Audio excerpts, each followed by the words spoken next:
अब क्वेश्चन देखें जो अपन ले रहे थे। अभी बहुत सारे सवाल मैं लूंगा addition and multiplication of probability पर, क्योंकि जो मेजर जो प्रोबेबिलिटी के अंदर सीखना है या जो मेजर चीज प्रोबेबिलिटी के अंदर देखनी है वो addition and multiplication of probability ही है। इस पर ध्यान देंगे। अब सुनो ध्यान से। One bag contains 3 white and 2 black balls. एक बैग है उसमें 3 व्हाइट और 2 ब्लैक बॉल है। And another bag contain 2 white and 3 black balls, और दूसरे बैग में 2 व्हाइट और 3 black balls. A ball is drawn from the second bag and put into the first. ये हमारा फर्स्ट बैग है, ये हमारा सेकंड बैग है। एक बॉल यहां से यहां डाली जाती है and placed in the ball is drawn from the second bag and placed in the first. Then a ball is drawn from the first. फिर एक बॉल यहां से यहां डाली जाती है। बोलता है when the pair of operation is repeated, यही चीज रिपीट की जाती है। ये पेयर ऑफ ऑपरेशन है, ये ऑपरेशन का जोड़ा है, ये 2 ऑपरेशन है। फिर एक बॉल डाली जाती है, फिर एक बॉल यहां डाली जाती है। ऐसा किया जाता है। when the pair of operation is repeated, the probability that the first bag will contain 5 white ball. क्या संभावना है कि एक बॉल यहां डालें, एक बॉल यहां डालें, फिर एक बॉल यहां डालें, फिर एक बॉल यहां डालें। ऐसा करने के बाद इसके अंदर 5 बॉल व्हाइट हो जाए। First bag contains all the white balls. अब सुनो ध्यान से, कॉमन सेंस लगाओ। फर्स्ट बैग के अंदर 2 ब्लैक बॉल्स हैं, इसका मतलब दोनों ब्लैक बॉल्स जाएं और यहां से दोनों व्हाइट बॉल्स आए। बस यही एक लौता केस है कि इसमें 5 व्हाइट बॉल हो जाएं। भाई यहां से एक बॉल आती है, फिर एक बॉल जाती है, फिर एक बॉल आती है, फिर एक बॉल जाती है। एक बॉल आई, एक बॉल गई, एक बॉल आई, एक बॉल गई। ऐसा हो जाए 4 ही बॉल्स हो रही हैं। अब इसमें 2 ब्लैक बॉल्स हैं, तो कुल मिला के अगर ओवरऑल समझा जाए तो ओवरऑल में 2 बॉल्स इसमें आ रही हैं और 2 बॉल्स इसमें से जा रही हैं। अब हम चाहते हैं इसमें सारी बॉल व्हाइट हो, तो दोनों बॉल जो आ रही हैं वो दोनों व्हाइट होनी चाहिए और दोनों बॉल जो जा रही हैं वो दोनों ब्लैक होनी चाहिए। तो यहां दोनों बॉल जो आ रही हैं वो दोनों व्हाइट हों और दोनों बॉल जो जा रही हैं वो दोनों ब्लैक हों। तो यही एकलौता केस है, व्हाइट आए ब्लैक जाए, व्हाइट आए ब्लैक जाए। यही एकलौता केस है जिसमें संभव होगा कि इसमें सारी बॉल व्हाइट हो जाए। पहले बोलो हां, ठीक। अब आइए एक एक की प्रोबेबिलिटी। अब इसके अंदर क्या खास बात है, यहां पर एक ही केस है तो सब मल्टीप्लाई होंगे। मल्टीप्लाई क्यों होंगे बोल के देख लीजिए।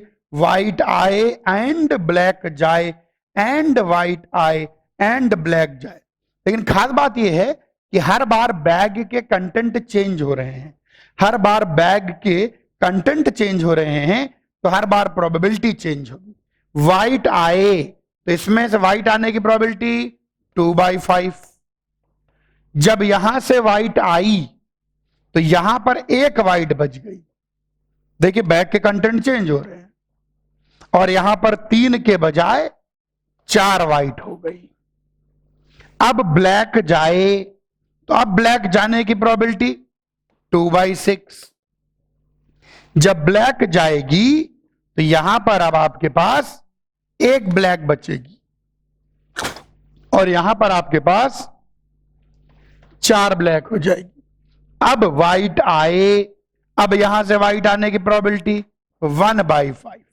अब जब व्हाइट यहां आती है तो यहां 0 व्हाइट हो जाती है और यहां पर 5 व्हाइट हो जाती है। अब ब्लैक जाए तो 1/6। ये रहा आंसर। इसके अलावा और कोई केस ऐसा बनता ही नहीं है कि भाई इसके अंदर सारी बॉल व्हाइट हो जाए। अब जब ब्लैक जाएगी इसके अंदर तो यहां पर 0 ब्लैक हो जाएगा और यहां पर 5 ब्लैक हो जाएगा। बस हो गया। क्या पूरा क्वेश्चन अलोंग विथ सॉल्यूशन समझ में आया? बोलो हां। ओके, कॉपी कर लीजिए खट से, अगला क्वेश्चन लें। चलिए आज अपन इस पर सवाल लेंगे क्योंकि यही मेजर पार्ट है। बहुत सारे सवाल इकट्ठा किए गए हैं। P1, P2, P13, जरा P2। बहुत अच्छे सवाल। अब आप अटेम्प्ट नहीं करेंगे, अदरवाइज विद टाइम वेस्ट करेंगे। मैं हर एक सवाल समझाता जाऊंगा और हम लोग करते जाएंगे। आइए एक और सवाल अपने आंखों के सामने है, एक पागल बच्चे का। देखो पागल बच्चा क्या कर रहा है। ध्यान देखिए, a child throws 2 fair dice, 2 dices को फेंकता है। If the numbers showing are unequal, 2 dice को फेंकता है, अगर उन पर अनइक्वल नंबर आते हैं, भाई इंग्लिश को इंटरप्रेट करना होता है ना। If the numbers showing are unequal, English को इंटरप्रेट करने का सिंपल तरीका है कॉमा और फुल स्टॉप का ध्यान दो। जैसे फुल स्टॉप आए वहीं रुक के सोचो। कॉमा और फुल स्टॉप इसलिए लगाए जाते हैं कि सोचिए। A child throws 2 fair dice, full stop आ गया, इसको सोचो, विचार करो। एक बच्चे ने 2 डाइस फेंकी, फिर if the numbers showing are unequal, comma आ गया, फिर विचार करो इस पर। अगर उन दोनों डाइस पर आने वाले संख्याएं बराबर नहीं है, अनइक्वल नंबर आ रहे हैं, he adds them together to get his final score, full stop, फिर विचार करो। कॉमा और फुल स्टॉप के बीच में अंग्रेजी पढ़ी जाती है, क्योंकि अपन तो हिंदी मीडियम से हैं, तो अपन को इंग्लिश के क्रैश कोर्स में ये समझाया गया था कि कॉमा और फुल स्टॉप के बीच बीच में पढ़ो और उतने को समझो। तो he adds them together to get, तो वो उनको जोड़ देता है और फाइनल स्कोर मिल जाता है। यानी अगर डाइस पर फेंके गए नंबर अनइक्वल हैं, डाइस फेंकी, अगर उन पर आए हुए नंबर बराबर नहीं है, अगर उन पर आए हुए नंबर अनइक्वल हैं, तो उनको जोड़कर फाइनल स्कोर मिल जाता है। फुल स्टॉप आ गया, रुक जाइए। On the other hand, otherwise, भाई ये तो क्या केस आया, ये तो उसने समझाया कि अगर नंबर्स अनइक्वल आए, अभी मन में हमारे चल रहा है कि अगर नंबर्स इक्वल आ गए डाइस पे तो उसको आगे समझाया गया है। On the other hand comma, यानी अगर वो इक्वल हो गए, if the numbers showing are equal, comma, रुक जाओ, अगर नंबर बराबर हो गए, he throws 2 more dice and add all 4 number, तो 2 और डाइस फेंक देगा और चारों नंबर मिल जाएंगे। बहुत आसान सा प्रोसेस है।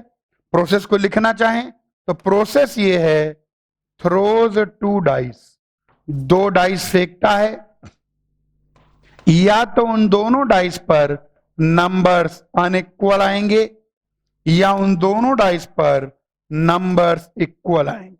अगर नंबर्स अनइक्वल आ गए, add them to get final score, तो उनको जोड़ लेता है और फाइनल स्कोर।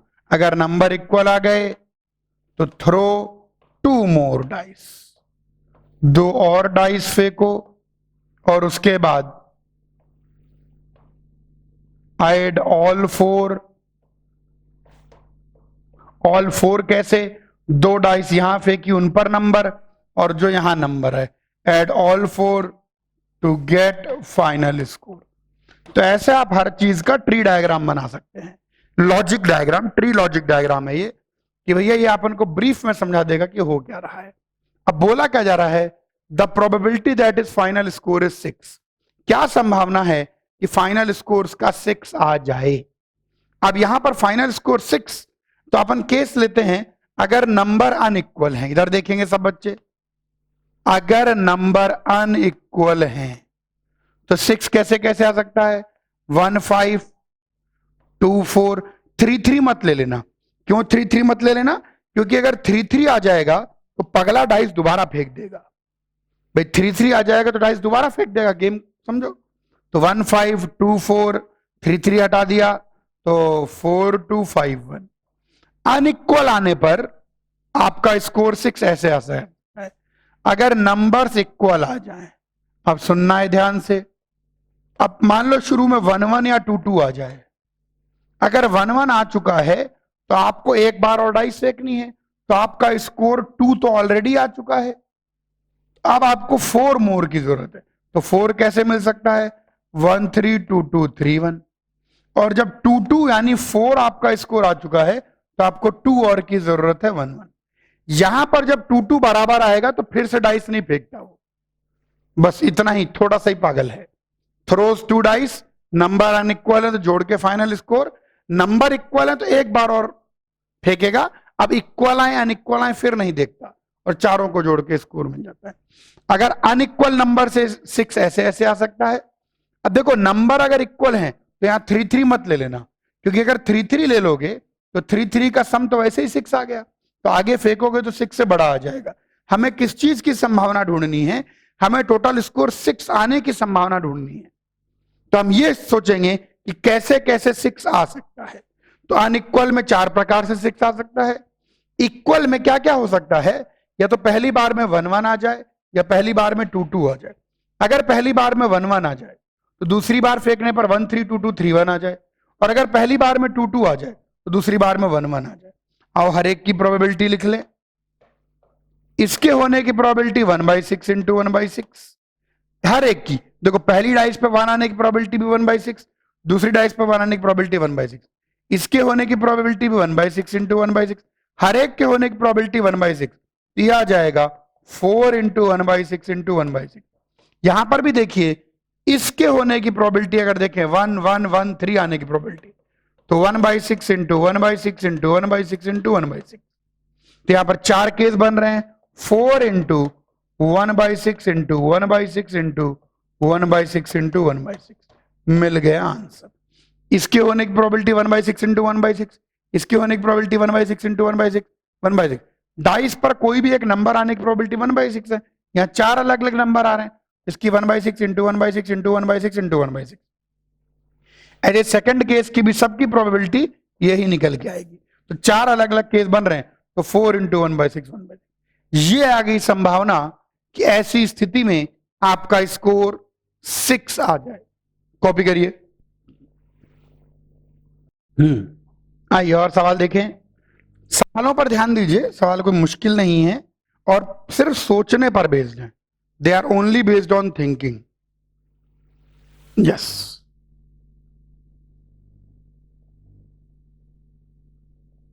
ये लीजिए एक और सवाल पेश खिदमत है आप लोगों के लिए। क्या कहता है question? A person draws a card from a pack of 52 cards. अब जो है सबसे पहले मैं आपको प्लेइंग कार्ड्स के बारे में बता देता हूं, ताश के पत्ते, जो ताश खेली जाती है उसके बारे में।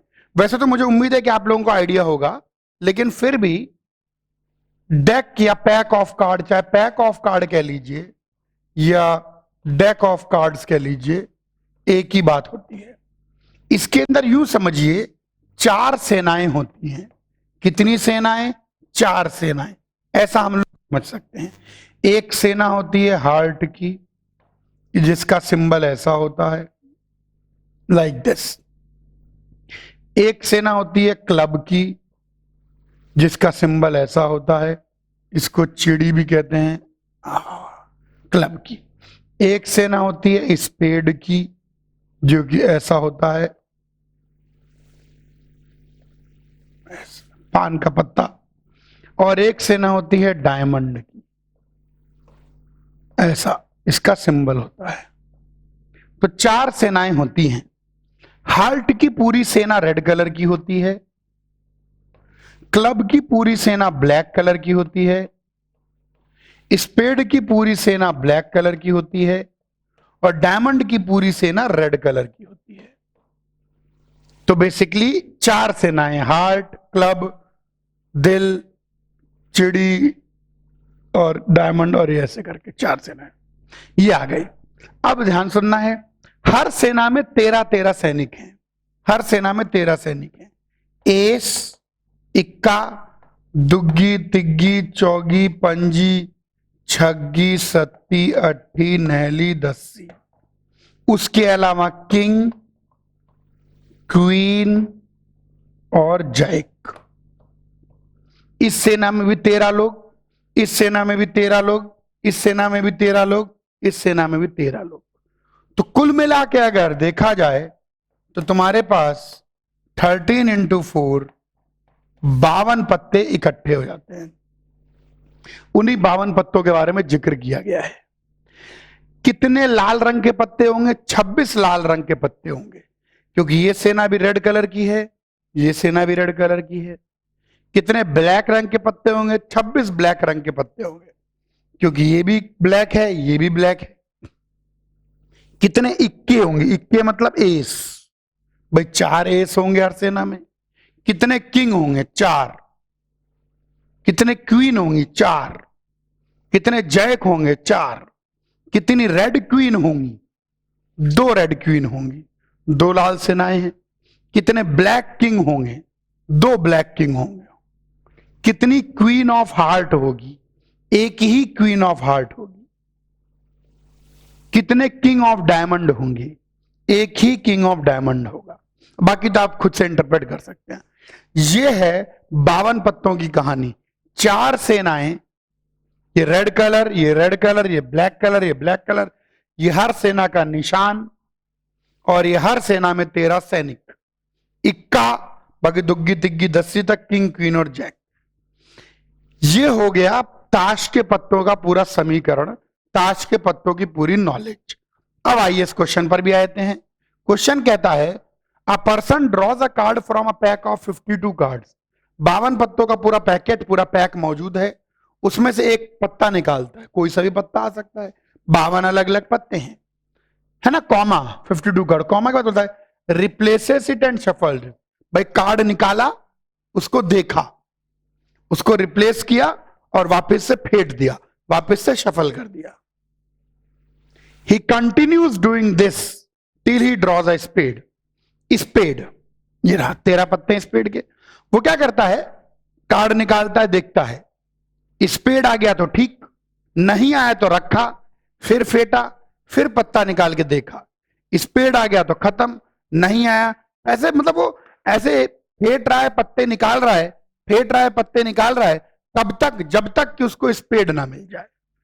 Till he draws a spade the probability that he will fail exactly first 2 times. क्या संभावना है कि पहली 2 बार में फेल हो जाए, यानी पहली 2 बार में स्पेड ना निकले। देखिए स्पेड निकलने की प्रोबेबिलिटी है 13/52 यानी 1/4, क्योंकि कुल मिला के 13 स्पेड के पत्ते हैं, और स्पेड ना निकलने की प्रोबेबिलिटी है 3/4। हम चाहते हैं कि वो पहली बार में भी फेल हो और दूसरी बार में भी फेल हो। हम चाहते हैं the probability that he will fail exactly first 2 times. क्या संभावना है कि वो एग्जैक्टली पहली 2 बार फेल हो जाए, यानी पहली बार भी स्पेड ना निकले और दूसरी बार भी स्पेड ना निकले। Fail exactly the first 2 times, तो पहली बार भी स्पेड ना निकले, दूसरी बार भी स्पेड ना निकले, और तीसरी बार स्पेड निकल जाए। एग्जैक्टली शुरू के 2 बार फेल हो बस। अगर वो एग्जैक्टली 2 ही बार फेल हो रहा है, शब्दों पर गौर करें, आपकी इंग्लिश मेरी इंग्लिश से अच्छी होनी चाहिए। Fail exactly the first 2 times, केवल 2 ही बार फेल हो रहा है। अरे अगर केवल 2 ही बार फेल हो रहा है, तीसरी बार में क्या कर रहा है, पास। तो पहली बार में स्पेड ना निकले, दूसरी बार में स्पेड ना निकले और स्पेड निकल जाए। तो भैया स्पेड ना निकले, फिर ना निकले, फिर निकल जाए। ओ गलत लिख दिया है, और फिर निकल जाए। तो आंसर आ गया 9/64 ना आ गया। ये रहा, सिंपल सा है। कार्ड के बारे में जानकारी चाहिए थी, वो आपको मिल गई, और उसके बाद तो कैलकुलेशन बहुत इजी है। देखो प्रोबेबिलिटी और पीएनसी में, बल्कि पीएनसी में कम लेकिन प्रोबेबिलिटी में ज्यादा आप ध्यान देंगे लैंग्वेज पर, क्योंकि ये प्योर लॉजिक का चैप्टर है। इसमें फॉर्मूला खत्म हो गए, फॉर्मूला वही था, फेवरेबल अपॉन टोटल। आज अपन बहुत सारे सवाल लगाएंगे, कॉपी करिए। आइए और सवाल लेते हैं। चौथा सवाल, ध्यान देना है, सवाल धीरे धीरे देखिए, सोच को पकड़िए। चौथा सवाल, यस,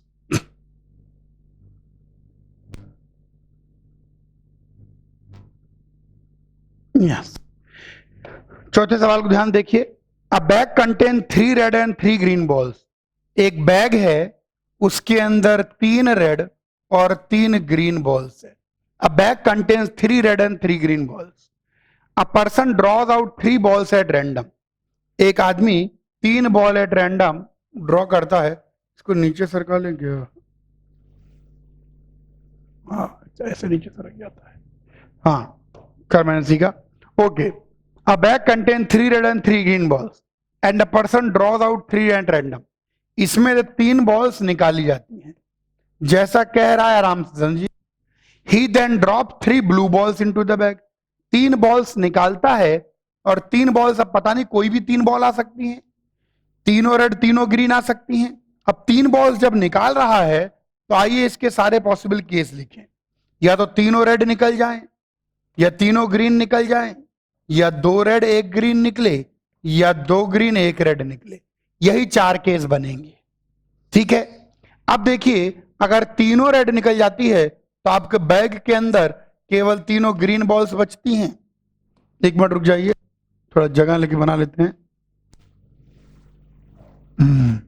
डिजिटल का फायदा है, जगह क्रिएट कर सकते हैं। चलिए आप सुनिए ध्यान से, आराम सोचिए। तीनों रेड अगर निकल जाती हैं तो बैग के अंदर 3 ग्रीन बॉल्स ही बचती हैं, उसमें फिर 3 ब्लू बॉल्स को डाल देता है तो ऐसा बैग बन जाएगा। अगर तीनों ग्रीन्स निकल जाती हैं तो 3 रेड ही बचती हैं जिसमें वो 3 ब्लू बॉल्स डाल देता है। अगर 2 रेड 1 ग्रीन निकलती है तो 1 रेड 2 ग्रीन बचती है जिसमें तीनों ब्लू बॉल्स वो डाल देता है। अगर 2 ग्रीन 1 रेड निकलती है तो 1 ग्रीन 2 रेड बचती है जिसमें तीनों ब्लू बॉल्स वो डाल देता है। ये हो जाता है। He then drops 3 blue balls into the bag and again draws out 3 at random।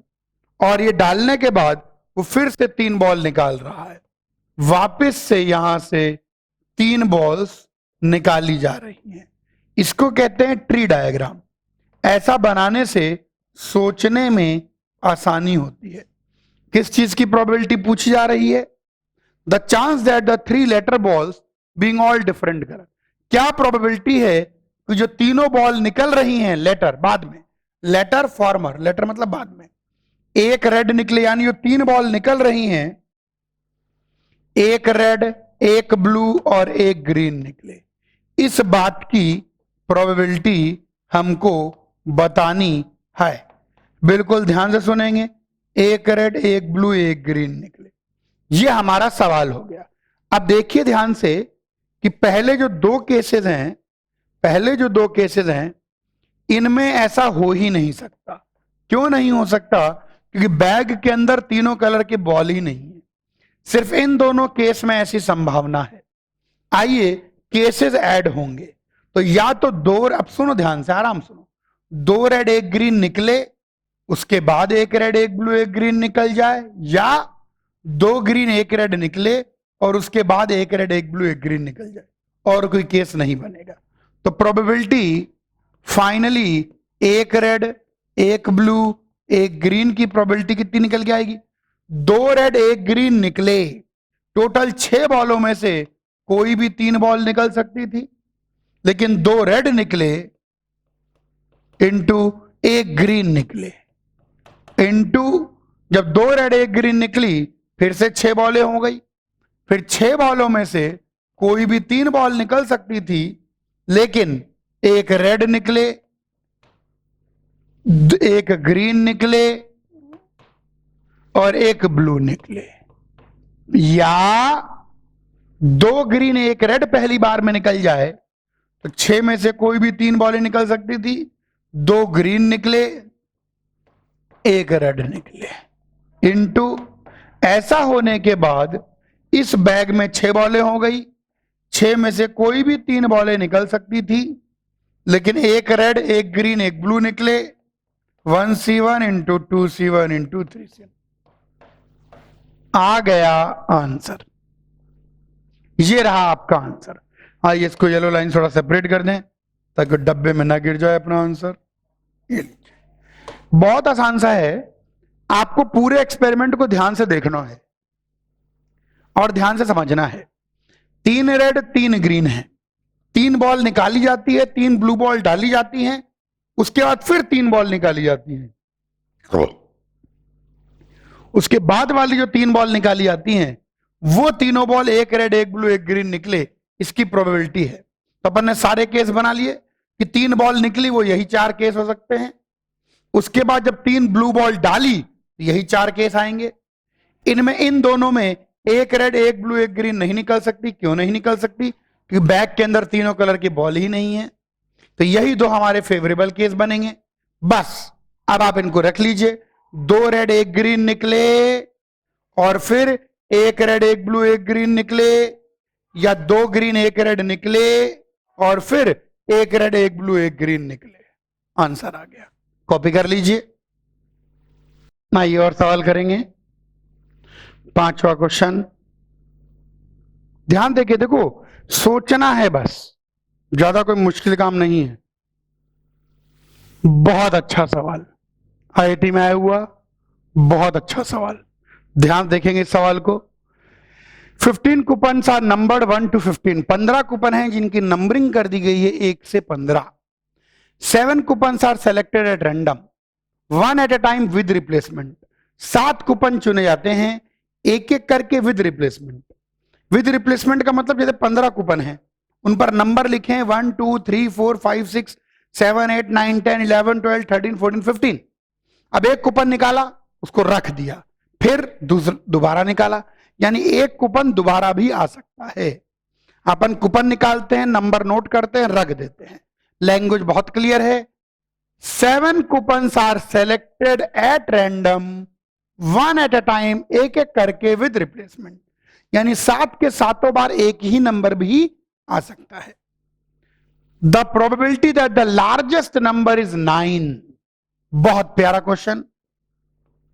15 coupon है, 1 2 3 4 5 6 7 8 9 10 11 12 13 14 15। मैं समझाऊंगा और आप समझने की कोशिश करेंगे। 15 कूपन है। टोटल कूपन निकालने के तरीके, पहले कूपन के लिए कितने केस है? 15, कोई भी कूपन निकल सकता है। दूसरे कूपन के लिए कितने केस है? 15, कोई भी कूपन निकल सकता है। तीसरे कूपन के लिए कितने केस है? 15। तो टोटल कूपन निकालने के तरीके 15 की पावर 7 है। क्यों? क्योंकि कूपन विद रिप्लेसमेंट निकाले जा रहे हैं। अपन निकाल नहीं रहे बल्कि नंबर नोट कर लेते हैं। तो कूपन निकाला, नंबर नोट किया, वापस रख दिया, तो वापस 15 कूपन हो गए। फिर कूपन निकाला, नंबर नोट किया, वापस रख दिया, फिर 15 कूपन हो गए। तो पहले कूपन के निकलने के लिए 15 अलग अलग वेज हैं, दूसरे कूपन के निकलने के लिए भी 15 अलग अलग वेज हैं, तीसरे कूपन के निकलने के लिए भी 15 अलग अलग वेज हैं, हर कूपन के निकलने के लिए 15 अलग अलग वेज हैं। अब टोटल 7 कूपन निकाले जा रहे हैं, तो टोटल केसेस जो बनेंगे या टोटल ड्रॉइंग्स जो हो सकती हैं वो हैं 15 की पावर 7। ये हो गया टोटल केस। अब फेवरेबल पर आ जाओ, टोटल समझ में आ गया होगा। अब favourable, the probability largest number is 9। अगर आप चाहते हो सबसे बड़ा नंबर 9 आए तो सारे के सारे कूपन शुरू के 9 में से निकलने चाहिए, और 9 कम से कम एक बार तो निकले। सोचो, हम चाहते हैं क्या इस बात की संभावना पूछी गई है? दिमाग लगाइए, दिमाग, यहां लार्जेस्ट नंबर 9 निकले, सबसे बड़ा नंबर 9 निकले, इस बात की संभावना पूछी गई है। तो लार्जेस्ट नंबर 9 निकले, सबसे बड़ा नंबर 9 निकले, कैसे होगा? बहुत आराम से, यानी सारे के सारे कूपन शुरू के 9 में से निकलने चाहिए। सिंपल सी बात है। अब सुनो, शुरू के 9 में से सातों कूपन निकालने के टोटल तरीके, पहले कूपन निकालने के भी 9 तरीके हैं, दूसरे कूपन निकालने के भी 9 तरीके हैं विद रिप्लेसमेंट। तो टोटल शुरू के 9 में से 7 कूपन निकालने के तरीके 9 की पावर 7। ये हो गए 7 कूपन शुरू के 9 में से निकालने के तरीके। ये टोटल आ गए। ये जो यहां लिखा गया है, आइए येलो रंग का इस्तेमाल करेंगे, ये लिखा गया है total ways of drawing 7 coupons with replacement from 1 to 9। हम शुरू के 9 में से ही क्यों निकाल रहे हैं? शुरू के 9 में से इसलिए निकाल रहे हैं क्योंकि हमको लार्जेस्ट नंबर 9 आना चाहिए। लेकिन इसमें से वो तरीके घटा दो जब गलती से एक भी 9 नहीं आया, क्योंकि ये तो टोटल वेज दे रहा है शुरू के 9 में से निकालने के। तो इसमें वो तरीके भी आ गए जब 7 के 7 बार 1 आ गया, इसमें वो तरीके भी आ गए जब 7 के 7 बार 2 आ गया, इसमें वो तरीके भी आ गए जब 4 बार 1 आया, 3 बार 2 आ गया। ये तो टोटल तरीके दे रहा है। इसमें से वो घटा दो जब एक भी बार 9 ना निकले, वो घटा दो जब एक भी बार 9 ना निकले। अगर एक भी बार 9 नहीं निकला तो इसका मतलब सारे कूपन कहां से निकाले गए हैं? शुरू के 8 में से निकाले गए हैं, और शुरू के 8 में से 7 कूपन निकालने के तरीके 8 की पावर 7। यहां लिख देता हूं, ये क्या है? ये आ गए number of ways number of ways when none 9 is drawn. खुद ही सोचो, अगर शुरू के 9 में से कूपन निकाल रहे हो और एक भी बार 9 नहीं निकला, that is all coupons drawn from 1 to 8, यानी सारे के सारे कूपन शुरू के 8 में से निकाले गए। तो ये हो गई प्रोबेबिलिटी कि सबसे बड़ा नंबर 9 है। नीचे टोटल केस, क्योंकि आपको 9 चाहिए था तो हमने वो सारे केस बनाए जिनमें शुरू के 9 में से ही कूपन निकाले, माइनस वो केस घटा दिए जब आपने गलती से एक भी 9 नहीं निकाला, तब वही केस बच गए कि कम से कम एक बार 9 तो निकाला ही निकाला। तो लार्जेस्ट नंबर 9 आएगा ही आएगा। कॉपी कर लीजिए और लेंगे। छठा सवाल, थोड़ा ध्यान देखेंगे, देखो यही सोचना है। आप समझो प्रोबेबिलिटी के चैप्टर में अब इकलौती चीज जो बची है वो बस बेस थ्योरम और बची है, बस वो आपको बतानी है। छठा, और कुछ भी नहीं बचा है। प्रोबेबिलिटी बहुत इजी है, बल्कि पीएनसी के चैप्टर में फिर भी बहुत सारे प्रपंच होते हैं सीखने को, लेकिन प्रोबेबिलिटी में नहीं होते। प्रोबेबिलिटी बहुत सिंपल है, favourable upon total. Set theory देख लिया, हल्का फुल्का सेट का नॉलेज हो गई, और उसके बाद addition and multiplication probability. Probability को अगर तुम ओवरऑल देखोगे ना तो प्रोबेबिलिटी में 4 ही पार्ट कह सकते हो तुम। पहला बेसिक प्रोबेबिलिटी यानी क्लासिकल डेफिनेशन, दूसरा सेट थ्योरी, तीसरा एडिशन मल्टीप्लिकेशन, चौथा बेस थ्योरम। चैप्टर खत्म। प्रोबेबिलिटी स्मॉल है, लेकिन बच्चा क्वेश्चन इसके नहीं कर पाता क्योंकि वो पूरे चैप्टर को बर्ड आई व्यू से देख ही नहीं पाता। अच्छा, जिसमें सेट थ्योरी का क्वेश्चन जल्दी आता नहीं है, क्लासिकल डेफिनेशन बेसिक का क्वेश्चन आता नहीं है। आईटी में क्वेश्चन कहां से आएगा? आईटी में क्वेश्चन आएगा addition and multiplication of probability और बेस थ्योरम, बस। अभी आप देखिएगा चैप्टर में 2 ही चीजें बची हैं। अब इसमें क्या होता है, इलस्ट्रेशन ज्यादा ले लो। इलस्ट्रेशन ज्यादा लेने से बच्चे की सोच डेवलप हो जाती है। अब एक और क्वेश्चन देखें, एक और क्वेश्चन, ताश के पत्तों, ताश की गड्डी, a card is drawn and replaced. इन सब चीजों को ध्यान से पढ़ा करो। कार्ड विदाउट रिप्लेसमेंट ड्रॉ किया गया है कि कार्ड विद रिप्लेसमेंट ड्रॉ किया गया है, सब सोचना पड़ेगा। तो कार्ड आराम से पढ़े, card is drawn and replaced. Card निकाला जाता है, देखा जाता है, रिप्लेस कर दिया जाता है। यानी पहले कार्ड निकालने के भी 52 तरीके हैं, दूसरा कार्ड निकालने के भी 52 ही तरीके हैं, तीसरा कार्ड निकालने के 52 तरीके हैं।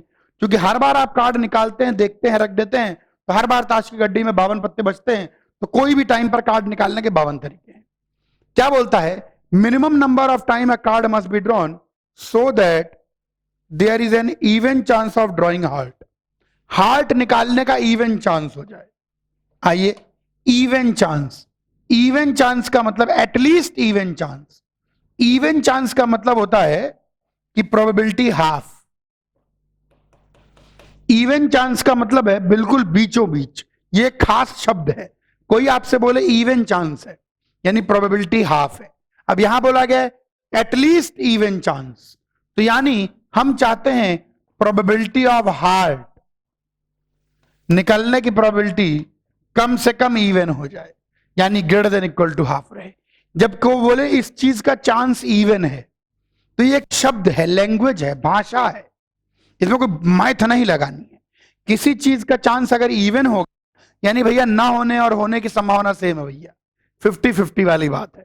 जो 50-50 वाली बात है उसको in the language of probability even chance भी कह देते हैं। अब कोई इसका मतलब इवन नंबर चांस हो गया ऐसा कुछ नहीं, उसके उस पर ना जाएं। जैसे गुलाब जामुन, ना गुलाब है ना जामुन, बस उस चीज का नाम है गुलाब जामुन। ऐसे ही इवन चांस में कोई इवन नंबर वंबर ना ढूंढे। इवन चांस एक भाषा है जिसका मतलब होता है प्रोबेबिलिटी हाफ। अगर कोई बोल दे यार इस चीज का होने का चांस इवन है, इसका मतलब यह 50-50 है, 50% ना होने का, 50% होने का। अब यहां पर लैंग्वेज इस्तेमाल की गई है एटलीस्ट इवन चांस, यानी कम से कम हाफ हो। मिनिमम नंबर ऑफ टाइम, देखो क्या करता है, वो गड्डी में से पत्ता निकालता है, हार्ट आ गया तो ठीक, नहीं आया रख देता है। फिर पत्ता निकालता है, हार्ट आ गया तो ठीक, नहीं आया रख देता है। तो कितनी बार, अच्छा किसी भी टर्न पे हार्ट निकलने की प्रोबेबिलिटी कितनी है? किसी भी टर्न पे हार्ट निकलने की प्रोबेबिलिटी 1/4 है। तो हार्ट ना निकलने की प्रोबेबिलिटी 3/4 है। तो ये कह रहा है कि कितनी बार वो ट्रायल करे पत्ता निकाल निकाल के देखे रखे, ऐसे कितनी बार वो कोशिश करे ताकि हार्ट आने की प्रोबेबिलिटी इवन हो जाए, हार्ट आने की प्रोबेबिलिटी हाफ या हाफ से बड़ी हो जाए। देखो ध्यान सुनना, या तो पहली बार में हार्ट आ जाए, या पहली बार में ना आए उसके बाद हार्ट आ जाए, या पहली 2 बार में ना आए उसके बाद हार्ट आ जाए। ऐसे करते करते करते करते पहली n बार में, पहले n-1 बार में हार्ट ना आए और nवीं बार में हार्ट आ जाए। तो कह रहा है कितनी बार में हार्ट, कितनी बार में पत्ता निकाल निकाल के देखूं ताकि कम से कम हार्ट आने की प्रोबेबिलिटी हाफ या हाफ से बड़ी हो। अब सोचो हार्ट कैसे कैसे आ सकता है, या तो पहली बार में ही हार्ट आ जाए, या पहली बार में हार्ट नहीं आए दूसरी बार में हार्ट आ जाए, या पहली 2 बार में हार्ट नहीं आए तीसरी बार में हार्ट आ जाए। ऐसे बहुत सारे क्वेश्चन सीरीज के बनते हैं, अभी अपन देखेंगे। ऐसे बहुत सारे क्वेश्चन सीरीज के बनते हैं, ठीक है, ध्यान देना है। कितनी बार वो पत्ता निकालने की कोशिश करे, निकाले देखे रखे, निकाले देखे रखे, निकाले देखे रखे, ताकि हार्ट आने की प्रोबेबिलिटी कम से कम हाफ हो जाए। अब सवाल यहां उठता है कि कैसे कैसे हार्ट आ सकता है। तो हम मानते हैं कि मान लो n बार ट्राई करने पर हार्ट आता है, तो या तो पहली बार में हार्ट आ जाए, या पहली बार में ना आए दूसरी बार में आ जाए, या 2 बार में ना आए तीसरी बार में आ जाए। करते करते n-1 बार ना आए और nवीं बार में हार्ट आ जाए, और इसका सम हाफ। क्योंकि अगर आप n बार ट्राई करते हैं, अगर आपने डिसीजन ले लिया कि हम n बार ट्राई करेंगे, तो क्या हो सकता है, पहली बार में ही हार्ट आ जाए, या दूसरी बार में हार्ट आ जाए, या तीसरी बार में हार्ट आ जाए, या चौथी बार में हार्ट आ जाए, या 5वीं बार में हार्ट आ जाए, या एकदम भैया किस्मत फूटी हुई है बिल्कुल nवीं बार में जाके हार्ट आए। चलिए ये हो गया, ये एक जीपी बन गई। आइए इस जीपी का सम निकालें। किसी भी जीपी का सम कितना होता है, first term into common ratio की power number of terms, n terms है टोटल। टोटल कितनी टर्म है, n टर्म है, h डैश की पावर 0 से -1 अपॉन कॉमन रेशियो -1। हम चाहते हैं कि हाफ से बड़ा हो जाए, ये आ गया। h की वैल्यू कितनी है 1/4 इंटू h डैश की वैल्यू कितनी है, ना आने की प्रोबेबिलिटी बहुत हाई है 3/4 की power n-1 upon h dash -1, तो 3/4 -1, ये greater than equal to half हो जाए। तो 3/4 -1 है तो -1/4 ही हो जाएगा, तो -1/4 कट जाएगा, तो यहाँ एक माइनस साइन छूट जाएगा। माइनस साइन कर लें तो 1 - 3/4 की पावर n, ये greater than equal to half होना चाहिए। तो इधर कर लें 1 - half, half should be greater than equal to 3/4 की पावर n। अब तो आपको n की वैल्यू रख रख के देखनी पड़ेगी भाई, n की वैल्यू 1 तो नहीं सेटिस्फाई करती, क्योंकि n की वैल्यू 1 पर 3/4 less than equal to half, जो कि गलत है। n की वैल्यू 2 रखो, तो 2 रखोगे तो कितना आ जाएगा 9/16। ये हाफ से छोटा हो जाए तो 9/16 देखिए, 16 9 दूनी 18 ना, ये भी सेटिस्फाई नहीं कर रहा। मैं गलत लिख रहा हूं एक्चुअली, अरे नॉट इक्वल टू 1 नहीं, equal to n equal to 1, n equal to भी सेटिस्फाई नहीं कर रहा। अगर n को 3 रख दें तो 3 का क्यूब 27 और 4 64, ये less than equal to half आ जाए। तो 27 का डबल अगर करते हैं तो 30 का डबल 60, नहीं सेटिस्फाई करता। n की वैल्यू 4 रख देते हैं तो ऊपर कितना आ जाएगा 81, सही है ना, और नीचे कितना आ जाएगा 4 4 16, और 64 इंटू 4 4 16 और इंटू 4 तो 24 256। क्या ये हाफ से छोटा आ रहा है? मेरे ख्याल 3 सेटिस्फाई कर रहा है ना एक्चुअली, सिर्फ 9 दूनी 18, 3 सेटिस्फाई कर रहा है। तो मिनिमम नंबर ऑफ टाइम पूछा है, तो हम यहां तक क्यों जाएंगे, यहां तक जाने की जरूरत ही नहीं है। हाँ 3 सेटिस्फाई कर जा रहा है, तो यस आ गया। तो कम से कम कितनी बार कोशिश की जाए, तो जवाब है मिनिमम 3 बार कोशिश की जाए, 3 बार, ये आ गया। तो यही है सवाल का उत्तर कि minimum number of times so that there is at least even chance. तो कम से कम 3 बार अगर दिल निकालने की कोशिश करेंगे तो प्रोबेबिलिटी हाफ है कि दिल निकलेगा ही निकलेगा। कॉपी कर लीजिए।